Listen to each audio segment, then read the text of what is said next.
going on, guys? It's Friday night, May 18th. It's just me tonight. No Jesus, no Devin. Devin is being a cunt as usual. He's doing. I'm just kidding. He's got life. He's got a life outside this show. He's got what's it called? He's got ice to deal with. And he's supposedly writing down a movie, which he talked about on the show a while back. So I couldn't get him on this week. Jesus is dealing with some... he's dealing with some real shit right now. Don't want to put his business on blast. Try to get him on tonight. He talked about what was going on in his life a couple weeks ago. And he shared some details with me that he didn't share on the show and didn't blame me for it, so I just told him, you know what, man, don't worry about it.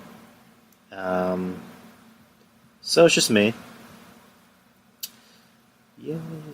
Anyways, this will probably be a short show. Won't really have much to talk about.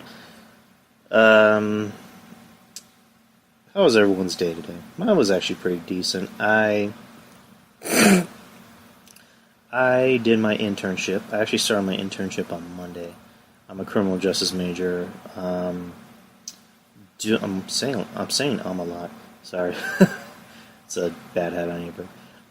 There we go. Again. So let's see. I graduate in fall.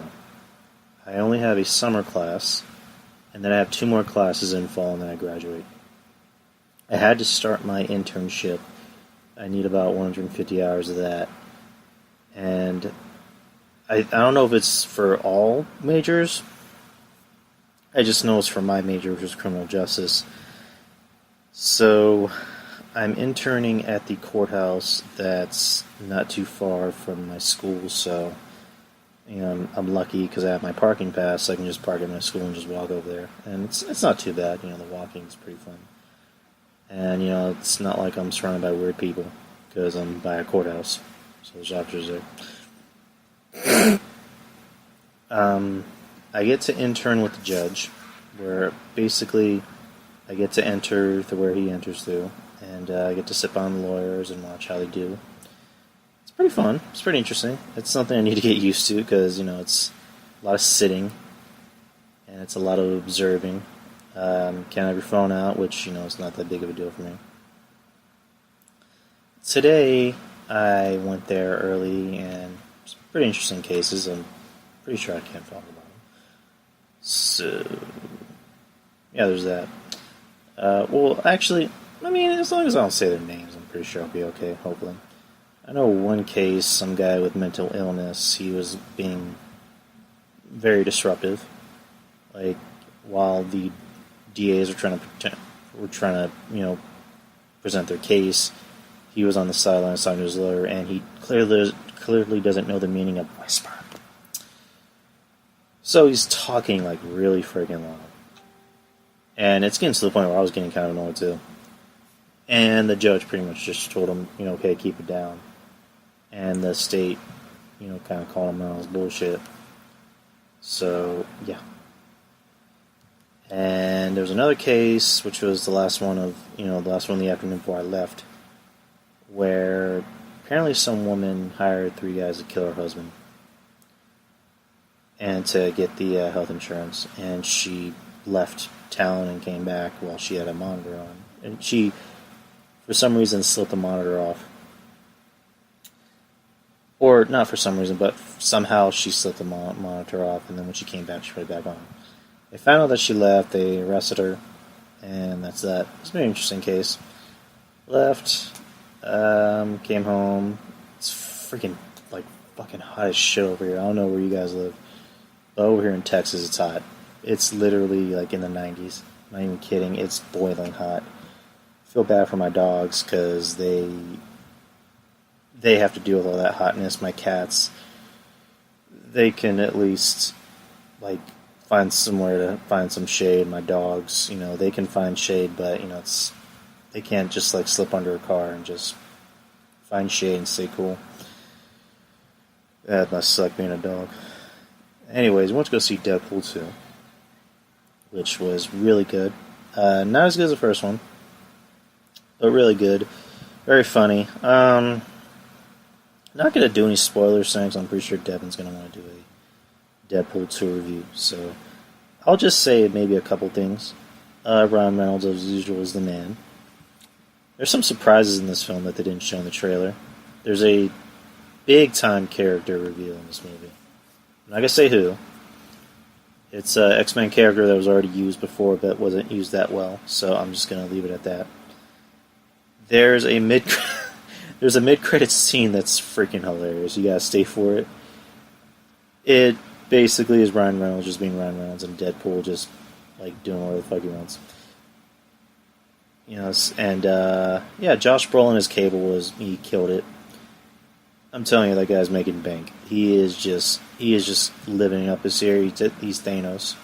He's Cable. He's gonna be in Sicario too, which I'm not sure how that's gonna work because the first Sicario movie just seemed like a really good movie, and then they decided to make a sequel. Usually sequels don't really work depending on the genre. Like if it's a superhero movie, yeah, you're gonna have to do a sequel.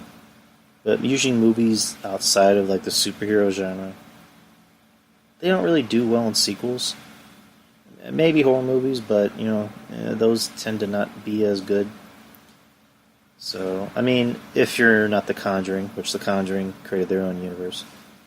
So, I mean, part 2 was okay. The Annabelle prequel was actually good. It was passable. It was a lot better than the first one, that's for sure. And then they're doing a bunch of other spin-offs, like we talked about. They're doing a Nun, which I want to see that. I can't wait to see that. So yeah, Deadpool. Go see it. You'll like it. It was interesting because when we went to the concession stand, they had a sign saying, this is not a kid's movie, which, duh. And if you're 13, you need to have an adult with you to watch it. If you are under 7 years old, do not take your kid to see this, at all. Pretty sure there's going to be some dumbasses that are going to try and take their kids to see it. But no, it is illegal. Do not take your kids to go see this. Do not drag them to go see this, because they are going to cry.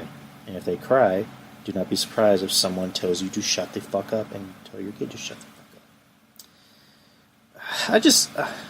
That's one thing I don't get, is why do you take your kid to the movies? Why? And I'm not just talking about kids, I'm talking about like small kids. If they're making a fuss, take them out. You're supposed to take them out of the theater to calm them down. If they're crying and they're being disruptive and they're ruining the movie for everyone else, take them out. Why is that so hard? Here's a quote I learned where it's not rude to tell someone to, I'm just going to paraphrase. It's not rude to tell someone's child to be quiet or to tell someone to quiet their child, but it is rude for that person not to quiet their child. If they're crying in a movie theater and you're just sitting there giving them the silent treatment, that doesn't work. That works in maybe department stores, but that does not work in a movie theater. So do not be surprised if someone tells your kid to shut the fuck up, or someone tells you to quiet your kid, because that is disrespectful and that is disruptive. I understand you don't have a babysitter or whatever, and if that's the case, don't go. If you can't get a babysitter, don't go. Just leave your kid, just stay home. Stay at home when you actually can find a babysitter. Anyways, that's my little rant. What else?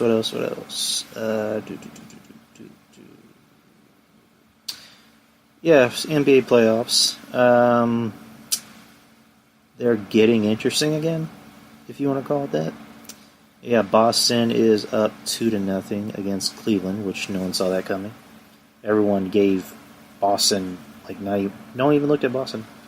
They call them the baby Celtics. They predicted a sweep, or at least 5 games. Boston won the first 2 games decisively. making LeBron pretty much look like the only player on his team. Which I've been saying going into these playoffs, this is probably LeBron James. This is probably the worst group of guys LeBron James has played with in a long time, since maybe the '07 Cavs. When LeBron is the only guy on his team doing anything, they are not going to do well. Even if they somehow win the series, which I think at this point they're not, especially if they lose a game at home. If they lose one of their games at home, they're done. Their goose is cooked. If they somehow win this series, they're not going to beat Golden State. Golden State will fart on them and they will kill them, and they will destroy them. Like, pretty much, even if Boston does win, they're not going to beat Golden State. Maybe they'll beat Houston, but I don't. Who's ever coming out of the Western Conference is winning. And that's another thing that people will be pointing out is the Western Conference Finals is the true NBA Finals, because you have the top two best teams in the league. And over in the East, or as Skip Bayless calls it, the Leastern Conference, it's just embarrassing. They need to change. They need to change these brackets. They need to change it to how they do it in college. I remember I was talking to a friend about it. He disagreed, saying, well, you already know who's going to win. You need to kind of keep things the way they are. But it's like, the Eastern Conference is just, it's gotten a little bit better, but it's just kind of embarrassing to watch, because you already know who's going to come out of the East. Well, this year it's different, but I wouldn't be opposed to them, changing things up and changing, that format into a Sweet 16 format. Onto the, Golden State and Houston. Series is tied to 1-1. Houston has home court advantage, but they lost game one, pretty bad. It's weird. James Harden had 40-something points in the first game. Second game, he had, 27, but the difference between, those first two games is, it was just James Harden doing all the work. In game three, he had a lot of help around him. He had Eric Gordon, who finally decided to come out of hiding. He had PJ Tucker, who had a career high, in general. And then you had Clint Capella, who had a pretty big game. Trevor Ariza had a big game. Basketball is a team sport. One guy does not win a game. Everybody around that guy needs to chip in somehow. And it's funny, when Kevin Durant usually has a big game like he did last night, the Warriors don't win. And there was some news that came out today that Draymond Green's mom had she put up a tweet where she pretty much blamed Kevin Durant for the loss last night. Let me try and pull it up right now. Hold on.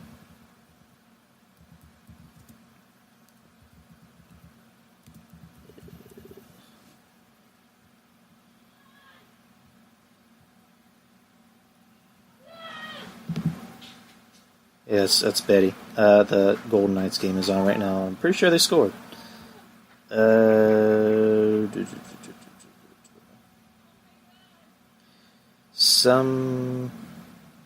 here's what she put. She responded to somebody. I can't see what they said, but she says, "What are you talking about? It's more to a game than shots. It left everyone else standing around, never to get into position, swing the ball, pass the ball, and around the 7 mark, take the shot, not at the 21-second mark. ISO, ISO, ISO. They beat us at our own game." The Warriors had 21 assists as a team. Green, however, took just 5 shots in 37 minutes. Dang, Day shot the dang ball or sit down. I agree with what she said, but she shouldn't have said it, because I watched First Take, and Stephen A. Smith had a good point. When a parent is saying something like that, then people are gonna think in their heads that this isn't coming from just them, this came from the child. So it's gonna sound like Draymond Green is telling his mom about this. Which, that's kind of right. That pretty much is right. Because who are you going to confide in more? Your family. You're going to tell your family what's going on in your head. And now the whole topic topic of discussion is, oh, is there dissension among the Golden State Warriors? I mean, there's always going to be problems with the team. Nobody's perfect. I mean, obviously look at Kobe and Shaq. Look what's going on with the Spurs right now, which is, to me, kind of becoming a dead issue because it just seems like nothing's ever going to get better. But with Golden State, no one's perfect. I mean, Durant even said we're not juggernauts; we can be beat. With Golden State, what I've noticed is that when you apply more pressure on Curry, then that's how you can take him out. When you force that pressure on Durant to just be the guy that can put up 30, 40 points, you can kind of take him out because the record is, when he scores about 35 to 40 points, they don't really have a good winning record. Matter of fact, I don't think they've won any games when he scores that many points. So Game 3 will be on Sunday with Houston and Golden State. If Houston can win at least one game in Golden State in those next 2 games, it should make the series really interesting. Boston just needs to win 1 game over in Cleveland, and that'll pretty much be it for that series. All I know is that I just want to see something new. Okay, when I say I'm tired of seeing the series, it's not like I'm saying, oh, Golden State needs to stop being so good. It's like it's not their fault that they're good. I mean, it kind of is, but it's unfair for me to say, hey, you need to stop being so good and let this other team win. You know what, Drew? You're right. I'm sorry. I'll just let Houston win. I'm sorry. I'm just gonna go home. I'm sorry. Forgive me. I mean, it's just I just want to see something new. If it's not Cleveland versus Golden State, let it be Golden State versus Boston. Or Boston versus Houston. That'd be an interesting matchup. Or maybe even Houston versus Cleveland. All I know, I want to see a different matchup. I want to see a new team get a shot at the title. Even if, it's most likely going to be Golden State versus whomever out of the East. And Golden State will win. But, you want to see new matchups. You want to see fresh, young matchups. The way this Boston team is playing is maybe kind of similar to how Golden State first started out, when they had Mark Jackson as their head coach. Mark Jackson was a very good coach because Mark Jackson was a very good player back in the day. He knows how to talk to people. He knows how to inspire. He brought out the best in this young Golden State Warriors team that had Steph Curry, that had Klay Thompson, that had Draymond Green. Years before they had a Durant or a Andre Iguodala, he saw something in him and he brought it out. So the way I see it, the way everyone sees it, this is still Mark Jackson's team. Steve Kerr is basically just house sitting until Mark Jackson returns. So I'm not saying he will return, but this is Mark Jackson's team. Mark Jackson should just get a ring. They should just give him a ring anyway. Or just say, hey, this is your ring. You deserve it. Just don't tell anyone about it. With Kawhi and San Antonio, I guess I can touch up on that. I mean, like I said, it's kind of a dead issue because it just seems like no matter what you hear, it's always going to be the same news. Apparently Kawhi, said a while back, I want to stay, I'm a Spur for life, blah, blah, blah. And his mom said he wants to stay. His mom actually showed up to one of the playoff games, and his sister said he wants to stay. And then there was the news saying that if they want to trade him, they want a grand deal, which who are they going to get for him? I mean, obviously, if you're going to trade your star player, you want to get something huge in return. You're not just going to get a bunch of nothing burgers or really good players. You want something huge in return. So who would they trade him? Who are they trading him for? That's the thing. Let's kind of think on who's available out there. There's Paul George, who apparently said that he wants to go to LA. But at this point, why would you want to play for the Lakers? I understand, yeah, they're your hometown team. they're blah blah blah, they're this and that. But they suck. They suck. They have not been good for a very long time. Yeah, they have some really good young players. They have Kyle Kuzma, who I like, actually. I think he's a hell of a scorer. Lonzo Ball, who's, he didn't have the Steph Curry numbers that his father promised, that fucking retard.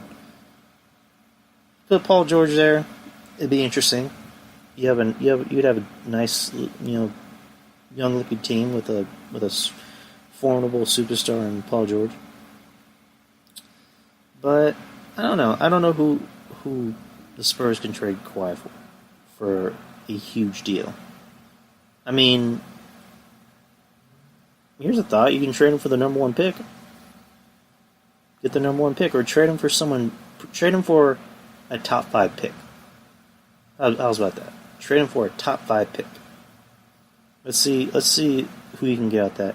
To be honest, I'm not a big college basketball fan, so I have no clue who the fuck is even out there.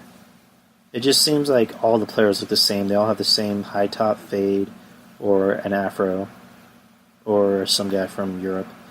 So I don't even watch the draft anymore. I mean, the only time I really do watch is to see who the Spurs are going to draft. Who I think they have like the 18th pick this year. So that'd be interesting to see who they get. As far as the NBA, it's kind of hard to watch because it's just like it used to just be guys would want to be competitive and actually win a ring, but instead it's like, hey, let's just play together, all on the same team. Yeah, so just fuck the rest of the league, right? Let's just make it unwatchable.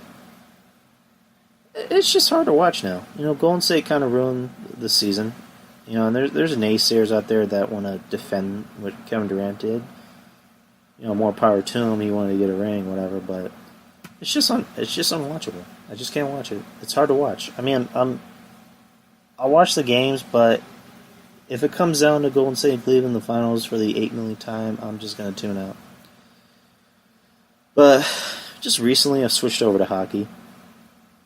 Hockey, to me, has always been one of those very underrated sports.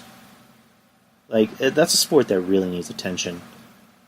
Because basketball, it's fun, but it can be overrated at times. Football has lost its flavor because now it's become a whole political game.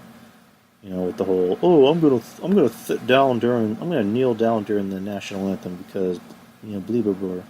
And I can understand why they're doing that. I totally respect and understand it, but it's just like, I don't want politics mixed with things I like.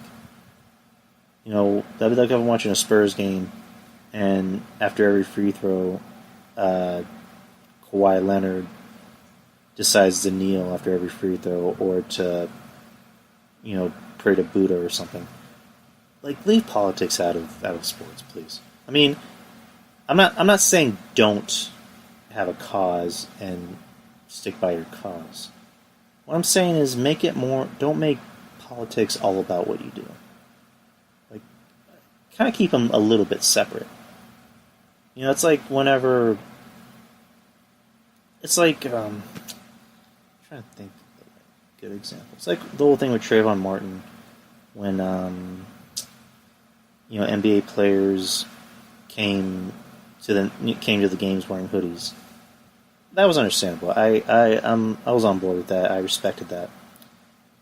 But the whole kneeling thing, I understand it, but it's one of those things that's gone out of hand.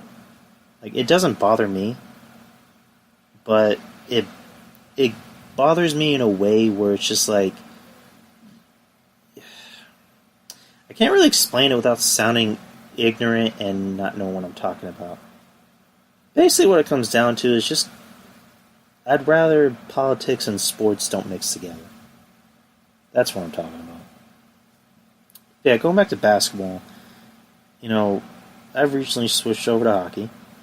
Hockey, like I said, is a very underrated sport. It doesn't get the attention or the respect it deserves. It's fucking fun to watch. You get to see fights. It gets really intense, especially in those last, 2 minutes when it's a tie game. And when your team scores, or just any team scores, you go apeshit. This year, we are going me and my girlfriend, Betty, we are going for the Vegas Golden Knights, who, this is actually their very first year as a team. Like, literally their first year. They're the number one, they have, like, the best seed in their division, I believe. They make the playoffs. They end up sweeping somebody in the first round, which is something that no team in their first inaugural year has ever done. They're now in the conference finals, and they are potentially going to make the Stanley Cup in their first year. Like, how fucking amazing is that? You're in your first year as a team, whether it's football or basketball, and you make the championship round. That's amazing. I can't think of too many teams who've done that. I think the last team who did that in any sport, I think that was the Carolina Panthers. That they made the Super Bowl in their first year. Yeah, again, you can hear Betty going crazy for the game. I'm not sure if she said goal or no.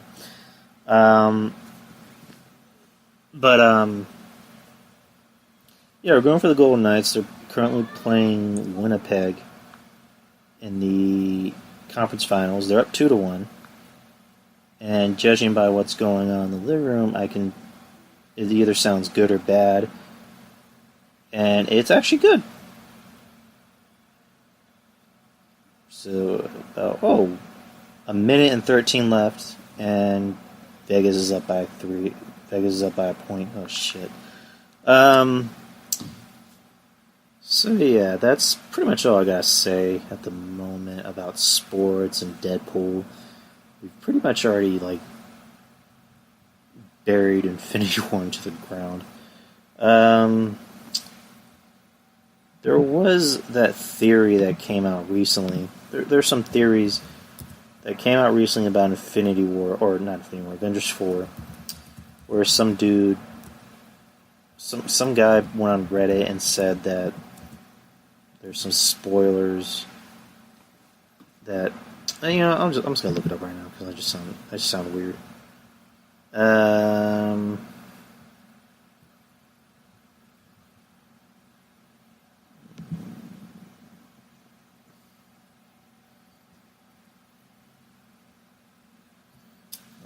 Up, come on. Oh, come the fuck on. Alright. Here are the Avengers 4 spoilers, possible spoilers. Anonymous writes, Iron Man reassembles the Avengers and decides to build his own Infinity Gauntlet to undo everything that Thanos did. They recruit Ant-Man to help them travel through time and space using the quantum realm to retrieve the Infinity Stones from different time periods. Okay. Thanos finds out about their plans and becomes hell-bent on stopping them. The movie revolves around the relationship between Captain America and Iron Man. Ugh. It's going to be interesting to watch. Lee continues, at one point Captain America and Thor fight Thanos. Ooh. Timeline alterations have restored...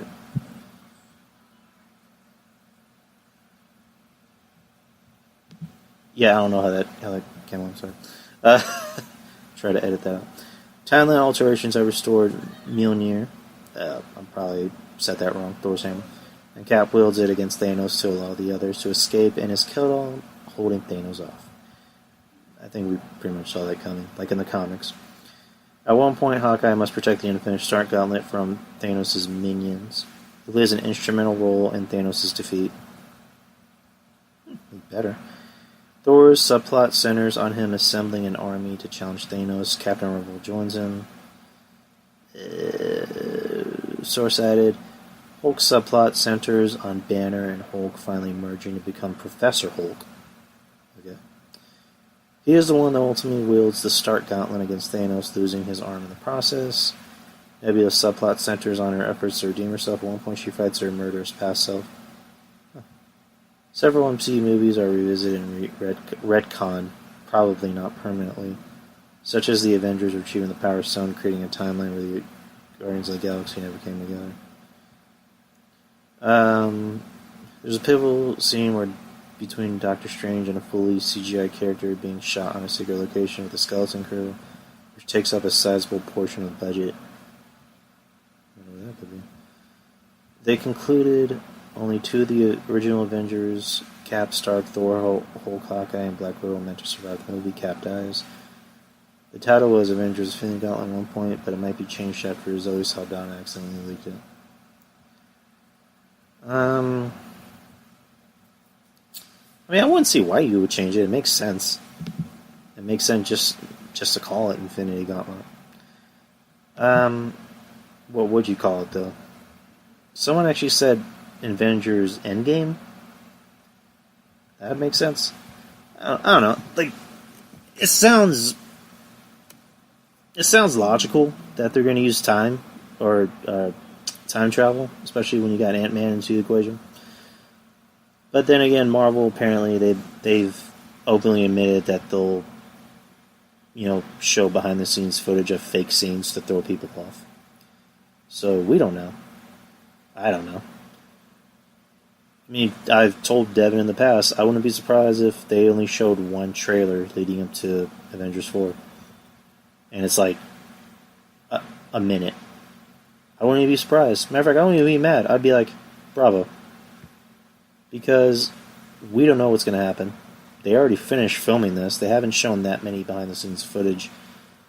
The only photos that they've shown are apparently they're back in the past in the first Avengers movie. And they have it's Cap, Hulk, Ant-Man, and Iron Man. So we'll see how that goes. What else? What else can we talk about? I think that's it. Yeah, there wasn't really too much to talk about this week. I don't know when I can get Devin on. Maybe next week. Jesus, I'm not sure when I can get him on. I've been wanting to get a lot of newer guests on the show. Not to say I don't like having Devin and Jesus on. I love them. They're my brothers. But just, kind of mix it up. Maybe have some new guests on. I was supposed to have a friend of mine on Monday. I'm not sure what happened with that.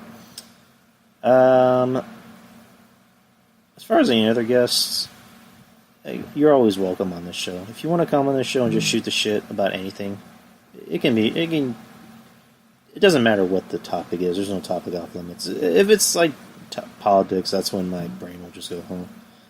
But yeah, man. Just you want to be on the show? Let me know. We can shoot the shit. Anyways, laters, guys.